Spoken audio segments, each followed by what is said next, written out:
একি দাদা, তুমি কি আর মেয়ে পেলে না? এইরকম একটা গরিব মেয়েকে নিয়ে আসলে কেন? আমি তো ভেবেছিলাম আমার দাদা একটা খুব ভালো ধনী পরিবারের মেয়েকে নিয়ে আসবে, যে নিজের সঙ্গে অনেক অনেক যৌতুক নিয়ে আসবে। আর তুমি কোথায় থেকে একটা ভিখারিকে নিয়ে আসলে বলো তো? হ্যাঁ দাদা, এটা কিন্তু তুমি একদমই ঠিক করলে না।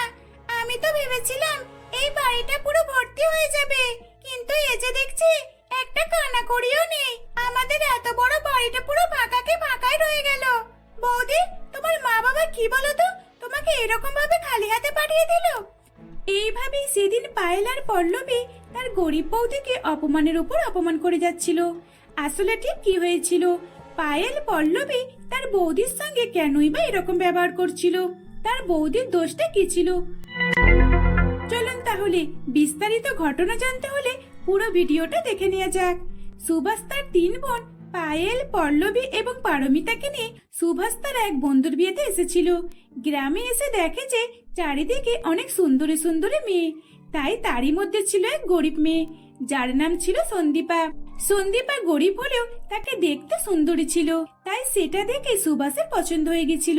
সুভাষ বাড়িতে এসে শুধু তার কথাই ভাবছিল, মাথার মধ্যে শুধু সন্দীপের কথাই মনে হচ্ছিল। সে কি করবে কিছুই ভেবে পাচ্ছিল না। তাই সে সন্দীপার কাছে যায় আর তার বাড়িতে গিয়ে বিয়ের কথাবার্তা বলে।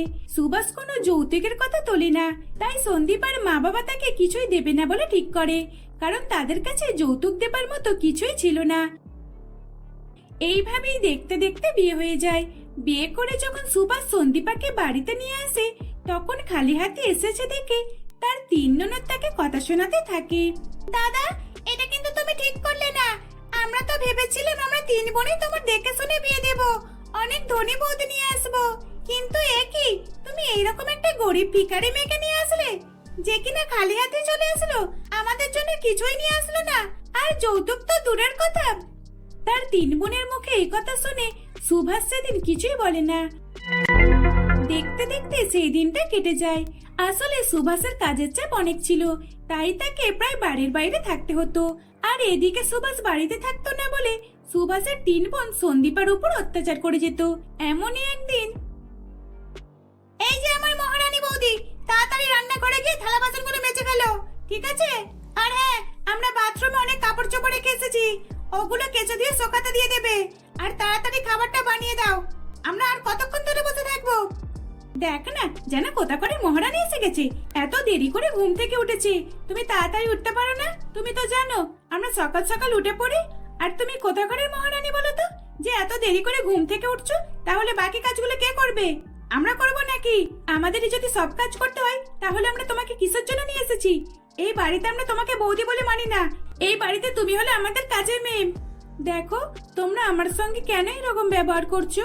আমি কি এমন করেছি? হ্যাঁ, আমার মা গরিব, তাই জন্যই তো আমাকে কিছুই দিতে পারেনি। আর যদি আমার মা বাবার কাছে থাকতো, তাহলে নিশ্চয়ই তোমাদের কিছু না কিছু দিত, আমাকে এরকম ভাবে খালি হাতে পাঠাতো না। থাক থাক, আর কোনো কথা বলতে হবে না, যাও তাড়াতাড়ি রান্নাঘরে গিয়ে কাজ কামগুলো সেরে ফেলো। এইভাবেই সেদিন পায়েল, পল্লবী, পারমিতা বৌদির উপর অত্যাচার করে যাচ্ছিল। শত শত কাজ বার করে দিত বৌদিকে। রোজে রোজ সন্দীপা তার 3 ননদের অত্যাচার সহ্য করতে করতে ক্লান্ত হয়ে পড়তো। আসলে তার 3 ননদ এটাই চাইতো, তারা চাইতো যে বৌদিকে খুবই জ্বালাতন বিরক্ত করবে, যাতে তার বৌদি এই বাড়ি ছেড়ে তার দাদাকে ডিভোর্স দিয়ে চলে যায়। আর তারা 3 বোনে তার দাদার যেন ধনী পরিবারে বিয়ে দিতে পারে। এইসব ভেবেই পায়েল, পল্লবী আর পারমিতা বৌদির উপর অত্যাচার করে যেত। তারা বৌদির উপর কোনো দয়া মায়া দেখাতো না। এইভাবেই দেখতে দেখতে বেশ কিছুদিন অতিবাহিত হয়ে যায়। এমনই একদিন, আজ আসুক বাড়িতে, দেখাবো মজা। এতদিন মায়ের বাড়ি থাকা 4 দিন হয়ে গেল। 4 দিন মায়ের বাড়ি থাকা, আমাদের এখানে থালা বাসনগুলো জড়ো হয়ে যাচ্ছে, আর কাপড় চোপড় তো জড়ো করে রেখে দিয়েছি। উফ, এই বৌদিটা কবে যে আসবে কে জানে, যেন ওই বাড়ি থেকে আসতে ইচ্ছে করছে না। কি রে, যদি বৌদি না আসে তাহলে কি হবে? না না বাবা, আমি তো অত থালা বাসন মাজতে পারবো না। হ্যাঁ, কাপড়টা কেচে দিতে পারবো ঠিকই, কিন্তু থালা বাসন আমি মাজতে পারবো না। আমি অত থালা বাসন মাজতে পারবো না। অত থালা বাসন মাজতে গেলে আমার হাত অনেক ব্যথা করবে। যার কাজ তাকেই মানায়, ওই গরিব বৌদি ছাড়া আমাদের বাড়িতে আর কেউই কাজের লোক হিসেবে মানায় না। তাই বৌদি আসলেই ওইসব করবে, আমরা ওইসব কিছুই হাত দেবো না। জানি না এই মহারানীটা এখনো কেন আসছে না, এত দেরি হয়ে গেল। পল্লবীর কথা শেষ হতে না হতে সেখানে তার গরিব বৌদি সন্দীপা এসে উপস্থিত হয়। এই তো মহারানী এসে গেছে, তাহলে এসো এসো ভিতরে এসো। এতক্ষণ ধরে তো তোমারই অপেক্ষা করছিলাম। ব্যাগপত্র রেখে রান্নাঘরে গিয়ে দেখো রান্নাঘরে কি অবস্থা হয়ে গেছে। তাড়াতাড়ি গিয়ে কাজগুলো মিটিয়ে নাও। কি ব্যাপার, তোমার আসতে এত দেরি হলো কেন? কোথায় ঢুকেছিলে তুমি? তুমি কি তোমার মা বাবাকে ছেড়ে আসতে চাইছিলে না? তোমাকে জোর করে পাঠিয়ে দিয়েছে মনে হয়। আসলে পায়েল পল্লবী, আমি আমার এক কাকার বাড়িতে গিয়েছিলাম। আস্তে আস্তে দেখা হয়ে গেছিল তো, তাই ওখান থেকেই ঢুকেছিলাম একবার। আচ্ছা, তোমার মা বাবারা তো জানে তোমার 3টে ননদ রয়েছে, তাহলে তার সত্ত্বেও তোমাকে কিভাবে খালি হাতে পাঠাতে পারে? এক তো যৌতুকে কিছুই দেয় না, আর তার উপর আবার এবারে যেত এবারেও তোমাকে খালি হাতে পাঠিয়ে দিল। না না, আসলে আমার মা বাবা তোমার জন্য পাঠিয়েছে। তোমাদের জন্য 1 প্যাকেট মিষ্টির বাক্স পাঠিয়েছে, আর তোমাদের 3 বোনের জন্য 3টে জামা পাঠিয়েছে। কই কই দেখি দেখি দেখি তো কেমন জামাটা। পায়েল, এত দূর থেকে আসলাম তো অনেকটা ক্লান্ত হয়ে গেছি, আর জল পিপাসাও পেয়েছে। আমি একটু জল খেয়ে আসছি। এই বলে সন্দীপা রান্নাঘরে জল খেতে চলে যায়। তখন সন্দীপার 3 ননদ পায়েল, পল্লবী আর পারমিতা, তারা 3জন মিলে সন্দীপার ব্যাগ খুলে মিষ্টির বাক্সটা বার করে নেয়। আর তারা গপাগপ করে 3 ননদ মিষ্টি খেয়ে নেয়। আর কিছুক্ষণের মধ্যেই সেখানে সন্দীপা এসে যায়। সন্দীপা এসে তার 3 ননদকে জামা দিয়ে দেয়। তখন তার 3 ননদ জামাগুলো দেখে বলে, এ বাবা, এ কি জামা, যেন মনে হচ্ছে ফুটপাত থেকে কেনা, অতটাও খাস নয়। এই বলে তারা 3 বোনে নিজেদের রুমে চলে যায়। এদিকে বাড়িতে আসতে না আসতেই সন্দীপা ক্লান্ত অবস্থায় বাড়ির সমস্ত কাজ করা শুরু করে দেয়। তারা 3 বোনে নিজেদের রুমে গিয়ে আরাম করতে থাকে। আর একবারও বৌদির কাছে এসে তার হাতে হাতে জোগাড় দেয় না। তারা নিজেরা নিজেদের মতো ব্যস্ত থাকে। আর এদিকে সারা দিন রাত সন্দীপা কাজ করে মরত। এইভাবেই দেখতে দেখতে বেশ কিছুদিন কেটে যায়। সুভাষ এইসব কিছুই জানতো না। সে ভাবতো যে তার 3 বোন বৌদির সঙ্গে খুব ভালোভাবে রয়েছে। এমনই একদিন সন্দীপা নিজের রুমে একাই ঘুমাচ্ছিল। তখন সে একটা জোরে শব্দ শুনতে পায়। তখনই সন্দীপা তার 3 ননদের রুমে গিয়ে দেখে যে সেখানে 3টে ছেলে এসে তার ননদের হাত ধরে টানাটানি করছে। এ বাবা, এ যে দেখছি নেশা করে রয়েছে, কিন্তু আমাদের বাড়িতে ঢুকলো কিভাবে? না না, আর দেরি করলে চলবে না। আমাকে এখনই পুলিশকে খবর দিতে হবে, না হলে একটা অঘটন হয়ে যাবে। এই বলে সন্দীপা তাড়াতাড়ি করে পুলিশ স্টেশনে খবর দিয়ে দেয়। তারপর সন্দীপ একটা বড় লাঠি নিয়ে তাদের 3 জনকে মারধর করতে শুরু করে। আর কিছুক্ষণের মধ্যেই সেখানে পুলিশ এসে হাজির হয়, আর তাদের 3 নেশাখোরকে অ্যারেস্ট করে নেয়। তখন তারা 3 বোনে নিজেদের ভুল বুঝতে পারে। বৌদি, আজ তোমার জন্য আমরা বেঁচে গেলাম। সত্যি, না হলে আজকে যে আমাদের সঙ্গে কি অঘটনটাই না ঘটতো, আমরা তো জানতেই পারতাম না। হ্যাঁ বৌদি, তুমি আমাদেরকে ক্ষমা করে দাও। আমরা 3 বোনই তোমার সঙ্গে অনেক খারাপ ব্যবহার করেছি, তোমার সঙ্গে অনেক অত্যাচার করেছি, কিন্তু আর নয়। আমরা এখন আমাদের নিজেদের ভুলটা বুঝতে পেরে গেছি। বৌদি, তুমি আমাদেরকে অনেক ভালোবাসো, কিন্তু আমরা তোমার উপর অনেকই অত্যাচার করি। বৌদি, দয়া করে আমাদেরকে ক্ষমা করে দাও। আমরা কখনই আর তোমার উপরে এরকম অত্যাচার করব না। তোমাকে যৌতুক না নিয়ে আসার কারণে কোনো কথাই শোনাবো না। পল্লবী, পায়েল তোমাকে অনেক কথা শোনাতো, তাই না? যৌতুক না নিয়ে আসার কারণে তোমাকে অনেক অত্যাচার সহ্য করতে হয়েছে, কিন্তু বৌদি, এবার আর কথা শোনাবো না। আজকে তুমি আমাদেরকে বাঁচালে। এইভাবেই তারা 3 বোনে তাদের নিজেদের ভুল বুঝতে পেরে বৌদির কাছে ক্ষমা চেয়ে নেয়। আর সেদিনের পর থেকে গরিব বৌদিকে নিয়ে তার 3 ধনী ননদ খুবই হাসি খুশির সঙ্গে দিন কাটাতে লাগলো। অঞ্জলি দেবী তার 5 বৌমাকে বরণ করে বাড়ির ভিতরে তোলে। তখন অঞ্জলি দেবীর 3 ধনী বৌমা 2 গরিব বৌমার লেহেঙ্গা দেখে বলে, একি এরা কিরকম ড্রেস পরেছে দেখ, লেহেঙ্গার দিকে তাকালেই যেন হাসি পেয়ে যাচ্ছে, দেখেই যেন মনে হচ্ছে কোথায় থেকে কুড়িয়ে নিয়ে এসেছে। তা যা বলেছিস সুমনা, তুই একদম ঠিক বলেছিস। দেখ না, লেহেঙ্গার কালারটা দেখ, যেন হাঁ করে তাকিয়ে রয়েছে। মা, আপনি কিভাবে আপনার 2 বড় ছেলে আর মেজো ছেলের সঙ্গে এরকম গরিব মেয়ের বিয়ে দিলেন? আপনি কি আমাদের মতো ধনী মেয়ে দেখতে পারলেন না? আমরা দেখুন কত ধনী, আর যৌতুকে কত কি নিয়ে এসেছি। আপনার 2 গরিব বৌমা তো কিছুই নিয়ে আসেনি। হ্যাঁ মা, আপনি একবার দেখুন তো, আপনার 2 গরিব বৌমা কিরকম খালি হাতে চলে এসেছে। দেখো আমার তিন ধনী বৌমা, ওই রকম করে কাউকে কিছুই বলো না। আর তাছাড়া ধনী গরিব ওসব তো কিছুই হয় না, ওসব আমরা ভেবে থাকলে তবেই হয়। আর তোমরা যদি তোমাদের বড় দুই যাকে তোমাদের মতোই করে দেখো, তাহলে নিশ্চয়ই ওরাও তোমাদের সঙ্গে ভালো ব্যবহার করবে। আর আমি জানি ওরা দুই বোনই খুব ভালো। আচ্ছা, এখন অনেক কথা হলো, এবার যাও তোমরা নিজেদের রুমে গিয়ে রেস্ট নিয়ে নাও। এই বলে অঞ্জলি দেবী তার তিন ধনী বৌমাকে একটা রুমে পাঠিয়ে দেয় আর নিজে অন্য একটা রুমে চলে যায়। আসলে অঞ্জলি দেবীর বাড়িতে ঠিক দুইটা রুম ছিল আর একটা রান্নাঘর। সে তার পাঁচ বৌমাকে একটা রুমে পাঠিয়ে দিয়েছিল ঠিকই, কিন্তু তিন ধনী বৌমা তাদের দুই গরিব বৌমাকে অনেক অপমান করতে থাকে। এই, তোরা আমাদের রুমে কি করছিস? এখানে শুধু আমরা তিনজনই থাকবো, তোরা এখান থেকে চলে যা। তোরা আমাদের সঙ্গে থাকলে আমরা একদমই এখানে থাকবো না, আর তোদের মতো গরিবদের সঙ্গে আমরা মোটেও রাত কাটাবো না। দেখো সুমনা, তুমি কেন আমাদেরকে ওইরকম ভাবে বলছো? আমরা গরিব বলে কি মানুষ নয়? তোমরা ধনী বলে আমাদেরকে এরকম ভাবে অপমান করবে? আর তাছাড়া মা তো আমাদের পাঁচ বৌমাকে একটা রুমে ঘুমাতে বললো।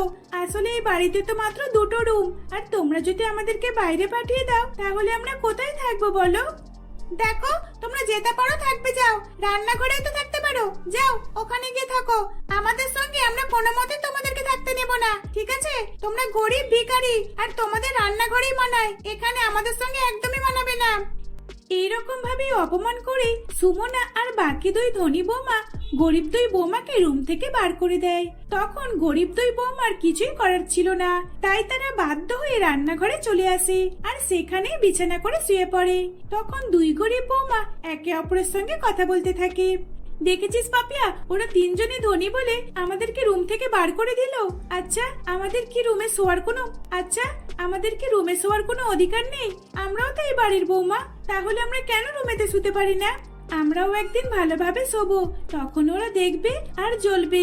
এখন আমিও কিছু বলবো না, আর মাকেও জানাবার কোনো প্রয়োজন নেই। আমরা দুই যাই এখন এখানেই থাকবো।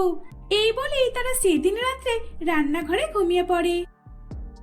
দেখতে দেখতে সকাল হয়ে যায়। সকালবেলা ঘুম থেকে উঠে তারা দুই গরিব বৌমা বাড়ির সমস্ত কিছু কাজ করে নেয়, আর তারপর শাশুড়ি মায়ের কাছে গিয়ে বলে, মা, আপনার জন্য কি খাবার বানাবো? আপনার যেটা পছন্দ আমরা দুই বৌমা আজকে সেটাই বানাবো। আপনি বলুন কি খেতে চান আপনি? বৌমা, তোমাদের যেটা ইচ্ছে করে তোমরা সেটাই বানাও। হ্যাঁ, আমার পছন্দ হলো লুচি, তরকারি, মাংস। তোমরা এগুলো যা বানাবে আমি তাই খেয়ে নেব। কিন্তু বাকি তিন ধনী বৌমাকে কেন দেখতে পাচ্ছি না? ওরা কোথায়? ও আচ্ছা আচ্ছা, ওরা এখনো ঘুম থেকে ওঠেনি, তাই তো? দাঁড়াও, ওদেরকেও তো ডাকতে হবে। এই বলে অম্বেষা দেবী তিন ধনী বৌমার রুমের সামনে গিয়ে ডাকাডাকি করতে থাকে। বৌমা, বৌমা, কি হলো? তোমরা এখনো কেন উঠছো না? কটা বাজে দেখেছো? আজকে তোমাদের প্রথম রান্না করার পালা। তোমরা তো আজকে প্রথম রান্না করবে, আর আজকে তোমরা এত দেরি করে উঠলে হয়? এই বলে অম্বেষা দেবী তার তিন ধনী বৌমাকে জাগিয়ে দেয়। তারপর তার তিন ধনী বৌমা ফ্রেশ হয়ে বাইরে এসে শাশুড়ি মাকে জিজ্ঞাসা করে, মা, আজকে কি খাবার বানাবো আপনার জন্য? আসলে আমরা শুনেছিলাম তো বাড়ির সকলে পছন্দ মতো আজকে খাবার বানাতে হয়, তাই আপনার জন্য আজকে কি বানাবো? দেখো আমার তিন ধনী বৌমা, তোমরা আমাকে যা বানিয়ে খাওয়াবে আমি সেটাই খেয়ে নেব, কিন্তু দেখো যেন আবার উল্টো পাল্টা কিছু বানিয়ে নিয়ে চলে এসো না। আমাকে মাছ, মাংস, ভাত, ডাল যা দেবে আমি তাই খাবো।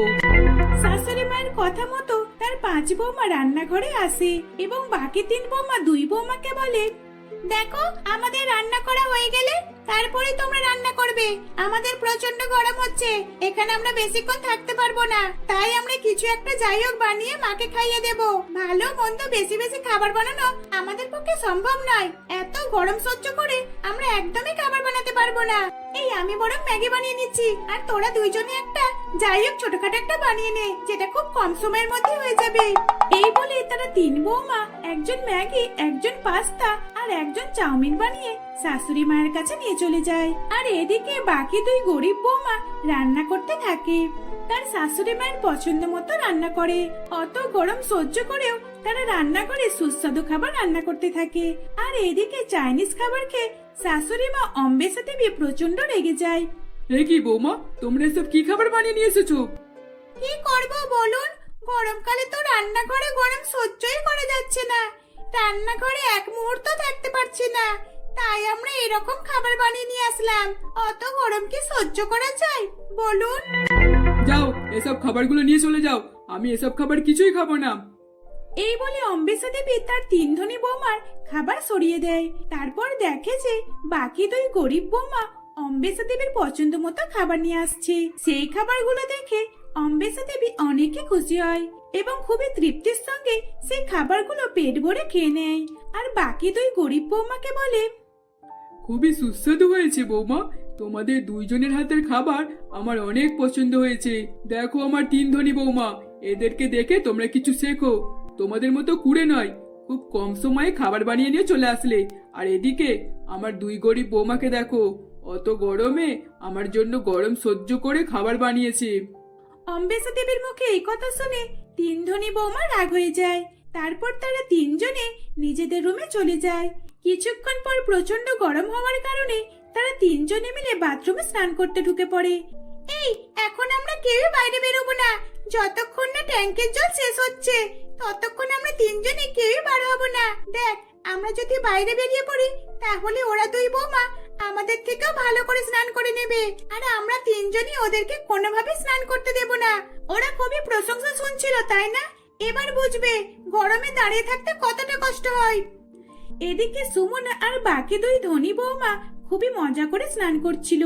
অন্যদিকে দুই গরিব বৌমা দাঁড়িয়ে দাঁড়িয়ে দরজা ঠুকে চলছিল, কিন্তু তাদের দুই বৌমার কথা তিনজনে মিলে কেউ কোনো সাড়া শব্দ দিচ্ছিল না। প্রায় কয়েক ঘন্টা কেটে যায়, তারপর ট্যাঙ্কির জল শেষ হয়ে যায়, আর তারপর তারা তিন ধনী বৌমা বাথরুম থেকে বাইরে বার হয়। আসলে দেখো না, বাথরুমে জল শেষ হয়ে গেছে, আমরা একটু শান্তিভাবে স্নানও করতে পারলাম না।